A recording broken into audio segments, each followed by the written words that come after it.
Hello friends, welcome to our YouTube channel JK papers. तो आज हम आपके लिए लाए हैं जेके बोस क्लास 10th का उर्दू पेपर, जो कि आज ही कंडक्ट किया गया soft zones of UT of Jammu and Kashmir में।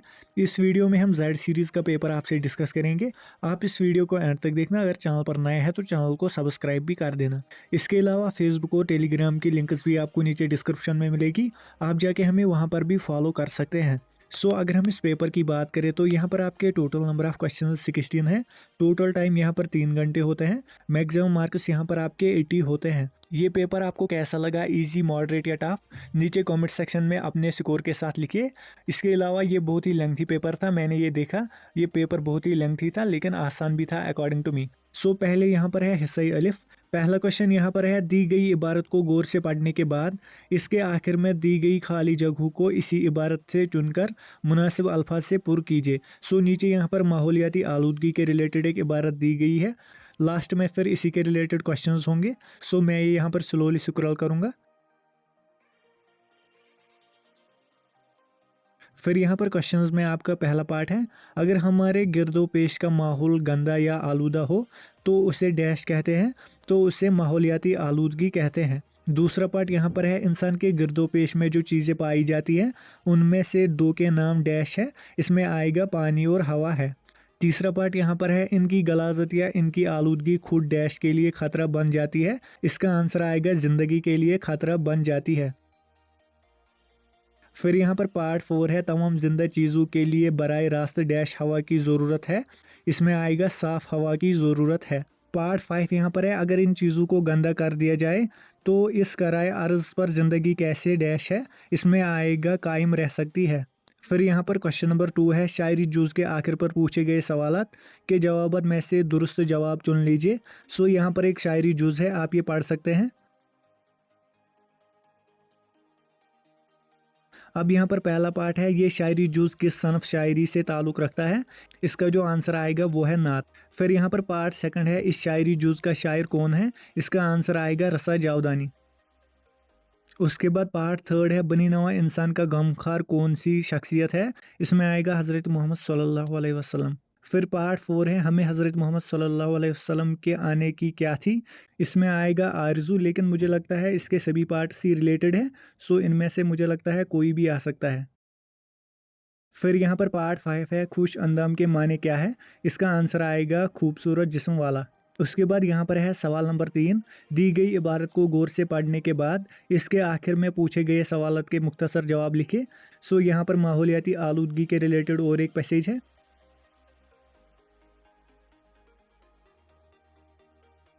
अब यहाँ पर नीचे क्वेश्चंस हैं, दुनिया में इंसानियत के लिए बहुत बड़ा मसला क्या है, इसमें आएगा माहौलियाती आलूदगी। फिर दूसरा यहाँ पर है, आलूदगी के इकसाम में से दो के नाम लिखिए, इसमें यहाँ पर आप कोई भी दो लिख सकते थे जो ऊपर इबारत में थे, जैसे कि फ़िज़ाई आलूदगी, आबाई आलूदगी, ज़मीनी आलूदगी। उसके बाद यहाँ पर है, आलूदगी में रोज़ अफजू इजाफे से इंसानी ज़िंदगी को क्या बना रहा है, इसका आंसर आएगा तंग व तारेक बना रहा है। उसके बाद पार्ट 4 है, माहौलियाती आदम तवाज़ुन के नतीजे में क्या देखने को मिलता है, इसका जो आंसर आएगा वो है ज़बरदस्त तबाहकुन असरात देखने को मिलता है। उसके बाद यहाँ पर है, पूरी दुनिया में क्या कोशिश की है, इसका जो आंसर आएगा वो है पूरी दुनिया में माहौलियाती आलूदगी को कम करने की कोशिश जारी है। ये था हिस्सा अलिफ। अब यहाँ पर है हिस्सा बा।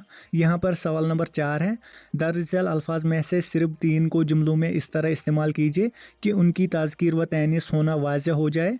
पहले यहाँ पर है दही, उसके बाद है अखबार, फिर है हवा, फिर है दौलत। उसके बाद यहाँ पर अगला पार्ट है, दरअसल अल्फाज में से सिर्फ 2 को जुमलों में इस तरह इस्तेमाल कीजिए कि उनका वाहिद या जमा होना वाज़ह हो जाए। पहले यहाँ पर है कागजात, ये जमा है। उसके बाद है सबब, ये वाहिद है। फिर है औरा, के जमा है। उसके बाद है अमर, ये वाहिद है। इनको आपने फिर जुमलों में भी इस्तेमाल करना था। फिर यहाँ पर अगला क्वेश्चन है, दरअसल हरूफ में से सिर्फ 2 की तारीफ मो मिसाल लिखिए। पहले यहाँ पर है हरूफ तहसीन, ये तारीफ करने के काम आते हैं, जैसे कि शाबाश, ऐसे ही। फिर यहाँ पर है हरूफ नफरी, फिर यहाँ पर है हरूफ निदा, उसके बाद है हरूफ जज़ा। उसके बाद 6th क्वेश्चन है, हिदायत के मुताबिक जवाबात लिखिए। पहला पार्ट यहाँ पर है, गाने वाला गा रहा है, इस जुमले में गाने वाला कवायद के लिहाज से क्या है, इसका जो आंसर आएगा वो है फ़ाइल। फिर यहाँ पर अगला पार्ट, राशिद नेक है, इस जुमले में नेक कवायद के लिहाज से क्या है, इसका आंसर आएगा सिफत। उसके बाद यहाँ पर अगला पार्ट है, दुआ मजलूम की रंग लाती है। इस जुमले में मजलूम कवायद के लिहाज से क्या है? इसका आंसर आएगा मफूल। फिर यहाँ पर है, अहमद ने बाजार से चंद सेब लाए। इस जुमले में चंद कवायद के लिहाज से क्या है? इसमें आएगा सिफत अददी। उसके बाद यहाँ पर अगला पार्ट है, रईस साहब रियाजी पढ़ाते हैं। इस जुमले में लफ्ज़ रियाजी कवायद के लिहाज से क्या है? इसका आंसर आएगा मफूल। ये था क्वेश्चन नंबर 6। अब यहाँ पर है क्वेश्चन नंबर 7। दारिस झैल मुहावरात में से सिर्फ 2 को जुमलों में इस्तेमाल कीजिए। पहले यहाँ पर है, लकीर का फ़कीर। लकीर का फ़कीर का मतलब होता है जो सिर्फ दूसरों से भीख मांगता है। दूसरा पार्ट यहाँ पर है, फूंक फूंक कर कदम रखना। इसका मतलब है बहुत ही एहतियात बरतना। उसके बाद तीसरा पार्ट है, दिल टूटना। ये सभी को आता ही होगा। उसके बाद यहाँ पर 8th क्वेश्चन है, तारकीब नहवी कीजिए और जुमले का नाम भी लिखिए। पहला यहाँ पर है, अहमद नेक लड़का है। ये आपको करना था, बशीर खेत में काम कर रहा है। ये था हिस्सा बा। अब यहाँ पर है हिस्सा जीम। अगर आपने हमारा सैम्पल पेपर देखा होगा तो उसमें ऑलमोस्ट 30 मार्क्स है यहाँ पर हिस्सा जीम और हिस्सा दाल में। इसमें है, दारिस झैल असनाफ अदब में से किसी एक पर नोट लिखिए। यहाँ पर है, ड्रामा, दास्तान, कसीदा, गज़ल। उसके बाद यहाँ पर है क्वेश्चन नंबर 10, किसी एक सबक का खुलासा लिखिए। पहले है, आसमान, फूल और लहू। दूसरा है, और मजाजदार लुट गई। फिर तीसरा यहाँ पर है, बोर के लड्डू। उसके बाद सवाल नंबर 11 है, अशार की तशरीह शायर के हवाले से कीजिए। नीचे यहाँ पर कुछ अशार दिए गए हैं, को इनकी तशरीह करनी है शायर का हवाला देकर। मैं ये स्लोली स्क्रॉल करूँगा। उसके बाद यहाँ पर सवाल नंबर 12 है, सिर्फ 2 सवालात के जवाब लिखे। पहले है, लड़के के लिए गुड़िया खरीदना क्यों ज़रूरी था। उसके बाद दूसरा है, ज़मीन से पत्थर हटाने के बाद शहजादे ने क्या देखा। उसके बाद तीसरा है, घर आने के बाद लकड़हारे और उसकी बीवी में तू मैं क्यों हुई। फिर उसके बाद क्वेश्चन नंबर 13 है, सिर्फ 2 सवालों के जवाब लिखिए। पहला यहाँ पर है, दरसी किताब में शामिल नात का अनवान क्या है और इसका शायर कौन है।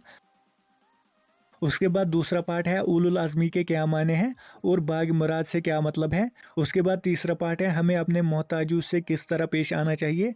उसके बाद क्वेश्चन नंबर 14 है, किसी एक अदीब या शायर के हालात ज़िंदगी तहरीर कीजिए। पहले है प्रेमचंद, फिर है मौलवी अब्दुल हक, तीसरा है मीर तकी मीर, फिर है फ़ानी। उसके बाद यहाँ पर है हिस्सा दाल। इसमें क्वेश्चन नंबर 15 है, अपने दोस्तों को 10वीं के इम्तिहान में कामयाब होने पर मुबारकबादी का खत लिखिए। यह आपको करना है, अपने स्कूल के प्रिंसिपल के नाम फीस माफ़ करवाने के लिए दरख्वास्त लिखिए। उसके बाद क्वेश्चन नंबर 16 है, किसी एक अनवान पर 200 लफ्ज़ पर मुश्तमिल मजमून तहरीर कीजिए। पहले यहाँ पर है, साइंस की कोई मुफीद ईजाद। दूसरा है, तालीम निस्वां। तीसरा है, माहौलियाती आलूदगी। और फोर्थ यहाँ पर है, कश्मीर के कुदरती मनाजिर। ये था इस पेपर का आखिरी क्वेश्चन। होप आपको वीडियो पसंद आया होगा। अगर वीडियो पसंद आया तो वीडियो को लाइक और ज़्यादा से ज़्यादा शेयर भी कर देना।